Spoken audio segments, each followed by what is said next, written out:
Next question, superposition theorem is used when the circuit contains. എന്തൊക്കെയാണ്? A number of voltage sources, a single voltage source, passive elements only, none of the above. അതാണ് നമ്മളോട് ചോദിച്ചിരിക്കുന്നത്. Superposition theorem എവിടെയാണ് use ചെയ്യുന്നതെന്നാണ് നമ്മളോട് ചോദിച്ചിരിക്കുന്നത് അല്ലേ. So അതിനു മുമ്പ് നമുക്ക് എന്താണ് സൂപ്പർപൊസിഷൻ തിയറം എന്ന് അറിയണം അല്ലേ. സൂപ്പർപൊസിഷൻ തിയറം പറയുന്നത് എന്താണ്? Superposition theorem States that the voltage across or current through any element in a linear circuit is the algebraic sum of the voltage across or current through that element due to each independent source acting alone.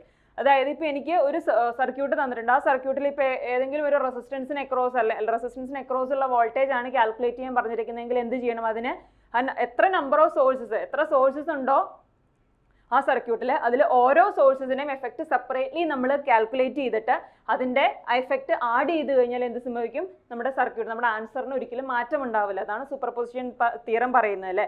അതായത് ഒരു ബ്രാഞ്ചിന് across ആയിട്ടുള്ള അല്ലെങ്കിൽ ഒരു ബ്രാഞ്ചിൽ കൂടെ flow ചെയ്യുന്ന current എന്ന് പറയുന്നത് ഓരോ സോഴ്സും ഇൻഡിവിജ്വലി പ്രൊഡ്യൂസ് ചെയ്യുന്ന ഇതിൻ്റെ സം ആയിരിക്കും അതിൻ്റെ നെറ്റ് എഫക്റ്റ് എന്ന് പറയുന്നത്. സോ സൂപ്പർപൊസിഷൻ തിയറം എന്ന് പറയുന്നത് എത്ര നമ്പർ ഓഫ് സോഴ്സ് ഉള്ള സർക്യൂട്ടിന് വേണ്ടെങ്കിലും എനിക്ക് ആപ്ലിക്കബിൾ ആണ്. ഫസ്റ്റ് നമ്മൾ എന്ത് സംഭവിക്കും? ഒരു സർക്യൂട്ടിനെ ടേൺ ഓൺ ചെയ്ത് വെച്ചിട്ട് ബാക്കി EMF സോഴ്സസിനെ അല്ലെങ്കിൽ കറണ്ട് സോഴ്സിനെ നമ്മൾ ടേൺ ഓഫ് ചെയ്ത് വെച്ചിട്ട് അതുകൊണ്ടുണ്ടാവുന്ന ആ നമ്മുടെ റെസ്പോൺസ് നമ്മൾ കാൽക്കുലേറ്റ് ചെയ്യും. അതിനുശേഷം അടുത്ത ഒരു EMF അല്ലെങ്കിൽ ഒരു EMF സോഴ്സ് അല്ലെങ്കിൽ കറണ്ട് സോഴ്സ് എടുത്തിട്ട് അതിന്റെ റെസ്പോൺസ് കാൽക്കുലേറ്റ് ചെയ്യും. അങ്ങനെ എല്ലാ റെസ്പോൺസും ആഡ് ചെയ്ത് നമുക്ക് കിട്ടുന്ന ആൻസർ എന്ന് പറയുന്നത് നമ്മളെല്ലാം വെച്ചിട്ട് കാൽക്കുലേറ്റ് ചെയ്യുന്ന ഒരു ആൻസറിനോട് സെയിം ആയിരിക്കും. അതാണ് നമ്മുടെ സൂപ്പർപൊസിഷൻ തിയറം പറയുന്നത്. ഇത് നമുക്ക് എത്ര നമ്പർ ഓഫ് വോൾട്ടേജ് സോഴ്സ് ഒരു സർക്യൂട്ടിൽ ഉണ്ടെങ്കിൽ നമുക്ക് ആപ്ലിക്കബിൾ ആണ് അല്ലേ.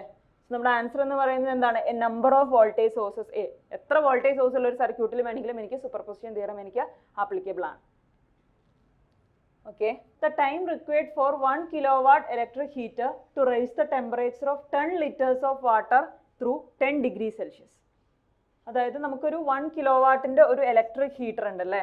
ആ ഇലക്ട്രിക് ഹീറ്റർ വെച്ച് 10 ലിറ്റേഴ്സ് ഓഫ് വാട്ടറിൻ്റെ 10 ഡിഗ്രി സെൽഷ്യസിലോട്ട് ടെമ്പറേച്ചർ കൂട്ടാൻ വേണ്ടിയിട്ട് എനിക്ക് എത്രമാത്രം ടൈം വേണമെന്നാണ് നമ്മളോട് ചോദിച്ചിരിക്കുന്നത് അല്ലേ.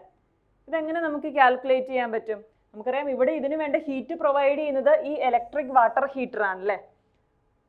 അതിന് വേണ്ടിയിട്ട് നമ്മൾ സ്പെസിഫിക് ഹീറ്റിൻ്റെ കൺസെപ്റ്റ് നമുക്ക് വേണം അല്ലേ. അതായത് നമ്മളൊരു m കിലോഗ്രാം അല്ലെങ്കിൽ m കിലോഗ്രാം മാസ് ഉള്ള ഒരു സബ്സ്റ്റൻസ് നമ്മൾ എടുത്തു കഴിഞ്ഞാൽ അതിൻ്റെ ടെമ്പറേച്ചർ തീറ്റ ഡിഗ്രി സെൽഷ്യസ് ഉയർത്താൻ എത്രമാത്രം ഹീറ്റ് വേണം? നമ്മൾ പഠിച്ചിട്ടുണ്ടല്ലേ, MC theta, where C is the specific heat capacity of the water. So MC theta heat ഉണ്ടെങ്കിലാണ് m കിലോഗ്രാം മാസ് ഉള്ള ഒരു സബ്സ്റ്റൻസിൻ്റെ ടെമ്പറേച്ചർ തീറ്റ ഡിഗ്രി സെൽഷ്യസ് നമുക്ക് റൈസ് ചെയ്യാൻ പറ്റുള്ളൂ. ഇനി ഇതിന് വേണ്ട ഹീറ്റ് പ്രൊവൈഡ് ചെയ്യുന്നത് ആരാണ്?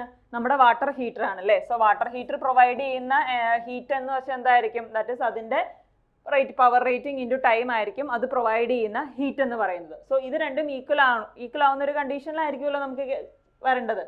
സോ ഇവിടെ നമുക്കറിയാം എം നമുക്ക് തന്നിട്ടുണ്ടോ? 10 ലിറ്റേഴ്സ് ഓഫ് വാട്ടർ എന്ന് നമുക്ക് തന്നിട്ടുണ്ട് അല്ലേ. 10 ലിറ്റർ നമുക്ക് മാസ് കിലോഗ്രാമിലാണ് വേണ്ടത്. സോ ലിറ്ററിനെ നമ്മൾ എന്ത് ചെയ്യണം? നമ്മൾ കിലോഗ്രാമിലോട്ട് നമ്മൾ കൺവേർട്ട് ചെയ്യണം. So 10 litre is equal to 10 kilogram എന്ന് വരും. അതെങ്ങനെയാണ് നമുക്ക് വന്നത്? നമുക്കറിയാം density is equal to mass divided by volume ആണല്ലേ. സോ നമുക്ക് മാസ് എങ്ങനെ കാൽക്കുലേറ്റ് ചെയ്യാം? Mass is equal to density into volume. നമുക്കറിയാം ഒരു വാട്ടറിൻ്റെ ഡെൻസിറ്റി എന്ന് പറയുന്നത് എന്താണ്? 1000 ആണല്ലേ. സോ 1000 ഇൻറ്റു വോളിയം നമുക്ക് തന്നിരിക്കുന്നത് 10 ലിറ്റേഴ്സ് ആണല്ലേ. 10 ലിറ്റർ നമുക്കറിയാം 1 ലിറ്റർ എന്ന് പറയുന്നത് 10⁻³ മീറ്റർ ക്യൂബ് ആണ്. അപ്പോൾ 10 ലിറ്റർ എന്ന് പറയുന്നത് എന്തായിരിക്കും? 10 ഇൻറ്റു 10⁻³ മീറ്റർ ക്യൂബ് ആയിരിക്കും അല്ലേ. സോ ഇവിടെ നമ്മൾ വോളിയത്തിന് 10 ഇൻറ്റു 10⁻³ മീറ്റർ ക്യൂബ് നമ്മൾ സബ്സ്റ്റിറ്റ്യൂട്ട് ചെയ്ത് കഴിഞ്ഞാൽ നമുക്ക് എന്ത് കിട്ടും? That is equal to 10 kilogram എന്ന് വരും. So 10 litre is equal to 10 kilogram ആണ്. സോ ഇനി നമുക്ക് ഇവിടെ സബ്സ്റ്റിറ്റ്യൂട്ട് ചെയ്യാം. മാസ് നമുക്ക് തന്നിട്ടുണ്ട് അല്ലേ, 10 കിലോഗ്രാം എന്ന് കിട്ടി. ഇനി നമുക്ക് സ്പെസിഫിക് ഹീറ്റ് ഓഫ് വാട്ടർ വേണം അല്ലേ. വാട്ടറിൻ്റെ സ്പെസിഫിക് ഹീറ്റ് എന്ന് വെച്ചാൽ എത്രയാണ്? 4200 ജൂൾ പെർ കിലോഗ്രാം കെൽവിൻ ആയിരിക്കും നമ്മുടെ എന്തെന്ന് പറയുന്നത്, നമ്മുടെ വാട്ടറിൻ്റെ സ്പെസിഫിക് ഹീറ്റ് എന്ന് പറയുന്നത്. നമ്മൾ ചെറിയ ക്ലാസ്സുകളിൽ നമ്മൾ പഠിച്ചിട്ടുണ്ട് അല്ലേ. സോ 10 ഇൻറ്റു 4200 ഇൻറ്റു തീറ്റ എത്ര ഡിഗ്രി സെൽഷ്യസ് ആണ് എനിക്ക് ഉയർത്തുന്നത്? 10 ഡിഗ്രി സെൽഷ്യസ് ആണ് അതിൻ്റെ ടെമ്പറേച്ചർ എനിക്ക് റൈസ് ചെയ്യേണ്ടത് അല്ലേ. സോ തീറ്റയുടെ വാല്യൂ 10 ആവും. ഇനി നമുക്ക് അത് പ്രൊവൈഡ് ചെയ്യുന്നത് ഇലക്ട്രിക് വാട്ടർ ഹീറ്റർ ആണ്. അതിൻ്റെ റേറ്റിംഗ് നമുക്ക് തന്നിട്ടുണ്ട് 1 കിലോവാട്ട് അല്ലേ. 1000 ഇൻറ്റു ടൈം എന്ന് വരും അല്ലേ. ഇത് ചെയ്യുമ്പോൾ നമുക്ക് എന്ത് കിട്ടും? 3 സീറോയും ക്യാൻസൽ ചെയ്ത് പോകും. അന്നേരം നമുക്ക് T എന്ന് പറയുന്നത് 420 സെക്കൻഡ്സ് എന്ന് നമുക്ക് വരും അല്ലേ. സോ നമ്മുടെ ആൻസർ എന്ന് പറയുന്നത് ഏതായിരിക്കും? ഓപ്ഷൻ സി ആയിരിക്കും, 420 seconds. ഇവിടെ നമ്മൾ എന്താണ് ചെയ്യുന്നത്? ജസ്റ്റ് നമ്മൾ എം സി തീറ്റ എന്ന് പറയുന്ന എക്സ്പ്രഷനെ നമ്മൾ പി ഇൻറ്റു ടിയോട് നമ്മൾ ഇക്വേറ്റ് ചെയ്തു. ഇങ്ങനെ ഇക്വേറ്റ് ചെയ്ത് കഴിഞ്ഞാൽ നമുക്ക് എന്ത് കിട്ടും? നമുക്ക് നമ്മുടെ ടൈം കാൽക്കുലേറ്റ് ചെയ്യാൻ പറ്റൂ അല്ലേ? ഇവിടെ നമ്മൾ ചെയ്യുമ്പോൾ നമ്മുടെ സിയുടെ വാല്യൂ ഒക്കെ നമ്മൾ അറിഞ്ഞിരിക്കണം. വാട്ടറിനാണെങ്കിൽ അതിൻ്റെ സിയുടെ വാല്യൂ എന്ന് വെച്ചാൽ 4200 J/kg ആയിരിക്കണം. അതുപോലെ തന്നെ ഈ ഒരു ലിറ്റർ ടു കിലോഗ്രാം കൺവേർഷന് നിങ്ങളൊന്ന് അറിഞ്ഞിരിക്കണം. ആ ഡെൻസിറ്റി അറിഞ്ഞിരുന്നു കഴിഞ്ഞാൽ നമുക്ക് ഡയറക്റ്റ്ലി ഇപ്പോൾ നമുക്ക് വോളിയം അറിയാമെങ്കിൽ നമുക്ക് കൺവേർട്ട് ചെയ്തെടുക്കാവുന്നേ ഉള്ളൂ. ഓക്കെ, സോ നമ്മുടെ ആൻസർ എന്ന് പറയുന്നത് ഓപ്ഷൻ സി ആയിരിക്കും. Next, the most convenient way of achieving large capacitance is by using option A multiplate construction, decreased distance between plates, air as dielectric and dielectric of low permittivity. നമ്മളോട് ചോദിച്ചിരിക്കുന്ന high capacitance ഉണ്ടാക്കാൻ വേണ്ടിയിട്ടുള്ള ഏറ്റവും best method ഏതാണെന്നാണ്. High capacitance ഉണ്ടാക്കാൻ നമ്മൾ usually നമ്മൾ adopt ചെയ്യുന്നത് ഒരു മൾട്ടി പ്ലേറ്റ് കൺസ്ട്രക്ഷൻ ആയിരിക്കും. അതായത് നോർമൽ ഒരു കപ്പാസിറ്റർ എന്ന് പറയുമ്പോൾ നമുക്ക് എന്താണ്, 2 പ്ലേറ്റ് ഉണ്ടാവും, അതിനിടയ്ക്ക് നമ്മളൊരു ഡൈഇലക്ട്രിക് പ്ലേസ് ചെയ്തിട്ടുണ്ടാവും അല്ലേ? ഇതാണ് നമ്മുടെ ഒരു നോർമൽ കപ്പാസിറ്റർ എന്ന് പറയുന്നത്. ഇനി കപ്പാസിറ്റൻസിൻ്റെ വാല്യൂ കൂട്ടണമെങ്കിൽ എന്ത് സംഭവിക്കും? നമ്മൾ ഇൻസ്റ്റെഡ് ഓഫ് 2 പ്ലേറ്റ്സ് നമ്മൾ മൾട്ടി പ്ലേറ്റ് കൺസ്ട്രക്ഷൻ ആയിരിക്കും നമ്മൾ യൂസ് ചെയ്യുന്നത്. അതായത് ഇതിനിടയ്ക്ക് നമ്മൾ ഒത്തിരി പ്ലേറ്റ്സ് നമ്മൾ യൂസ് ചെയ്യും. അതിനുശേഷം ഇതിനിടയ്ക്ക് നമുക്ക് ഡൈഇലക്ട്രിക് മെറ്റീരിയൽ ഉണ്ടായിരിക്കും. അതിനുശേഷം ഈ പ്ലേറ്റ് എനിക്ക് ഇഷ്ടമുള്ള രീതിയിൽ ഞാൻ ജോയിൻ ചെയ്യും. നോർമലി നമ്മുടെ ഓൾട്ടർനേറ്റ് പ്ലേറ്റ്സ് എന്തായിരിക്കും? നമ്മൾ ജോയിൻ ചെയ്തിട്ട് ഒരെണ്ണം നമ്മൾ പോസിറ്റീവിലോട്ട് പ്രൊവൈഡ് ചെയ്യും, അടുത്തത് നെഗറ്റീവ് പ്ലേറ്റ് ആയിട്ട് നമ്മൾ കീപ്പ് ചെയ്യും. സോ അങ്ങനെ ചെയ്യുമ്പോൾ എന്ത് സംഭവിക്കും? ഈ ഓരോ പോസിറ്റീവ് നെഗറ്റീവ് പ്ലേറ്റിനിടയ്ക്ക് നമുക്ക് ഇവിടെ ഒരു കപ്പാസിറ്റൻസ് ഉണ്ട്, ഇതിനിടയ്ക്ക് ഇവിടെ ഒരു കപ്പാസിറ്റൻസ് ഉണ്ട്, ഇതിനിടയ്ക്ക് ഇവിടെ ഒരു കപ്പാസിറ്റൻസ് ഉണ്ട്. സോ അങ്ങനെ നമുക്ക് അല്ലെങ്കിൽ കപ്പാസിറ്റൻസിൻ്റെ വാല്യൂ ഇൻക്രീസ് ചെയ്യുന്ന ഒരു സിറ്റുവേഷൻസിൽ നമ്മൾ എപ്പോഴും യൂസ് ചെയ്യുന്നത് ഈ മൾട്ടി പ്ലേറ്റ് കൺസ്ട്രക്ഷൻ ആയിരിക്കും. മൾട്ടി പ്ലേറ്റ് കൺസ്ട്രക്ഷനിൽ number of plates will be there. അതിനുശേഷം അതിനിടയിൽ നമ്മൾ ഡൈഇലക്ട്രിക് ഉണ്ടായിരിക്കും. അപ്പോൾ ഓരോ പ്ലേറ്റിലും നമ്മൾ എന്ത് സംഭവിക്കും? ഓൾട്ടർനേറ്റ് വോൾട്ടേജ് ആയിരിക്കും നമ്മൾ അപ്ലൈ ചെയ്ത് കൊടുക്കുന്നത് അല്ലേ?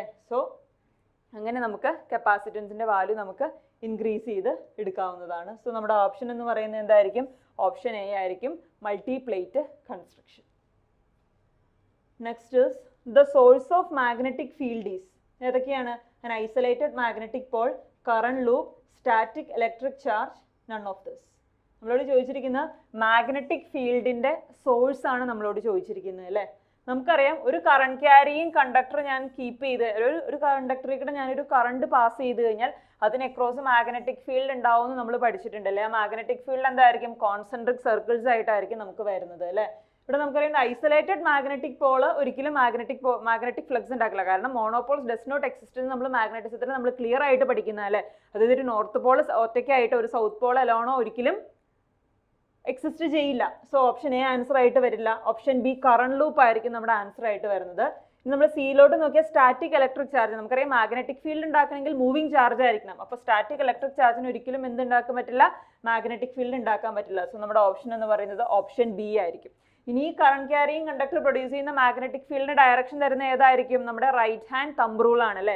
അതായത് ഇപ്പം നമ്മുടെ റൈറ്റ് ഹാൻഡ് തമ്പ് റൂളിൽ നമ്മൾ നമ്മുടെ തമ്പ് നമ്മുടെ കറണ്ടിന്റെ ഡയറക്ഷനിൽ കീപ്പ് ചെയ്യുവാണെങ്കിൽ നമ്മുടെ കേർഡ് ഫിംഗേഴ്സ് ആയിരിക്കും നമുക്ക് എന്ത് തരുന്നത്? നമ്മുടെ മാഗ്നറ്റിക് ഫ്ലക്സിന്റെ ഡയറക്ഷൻ നമുക്ക് തരുന്നത്. മാഗ്നറ്റിക് ഫ്ലക്സ് എപ്പോഴും കോൺസെൻട്രിക് സർക്കിൾസ് ആയിട്ടായിരിക്കും നമുക്ക് വരുന്നത്. Next which of the following is a dry storage cell? ഏതൊക്കെയാണ് option? Daniel cell, nickel iron cell, mercury cell, carbon zinc cell. Storage cell എന്ന് വെച്ചാൽ എന്താണ്? സ്റ്റോറേജ് സെല്ലായിട്ട് നമ്മൾ യൂസ് ചെയ്യുന്നത് എപ്പോഴും എന്താണ്? സെക്കൻഡറി സെല്ലായിരിക്കും അല്ലേ? അതായത് റീചാർജബിൾ ആയിട്ടുള്ള സെല്ല്, അതിനെയാണ് നമ്മൾ സ്റ്റോറേജ് സെല്ലായിട്ട് യൂസ് ചെയ്യുന്നത്. അത് സെക്കൻഡറി സെല്ലായിരിക്കും. സെക്കൻഡറി സെല്ലിൽ എന്താണ്?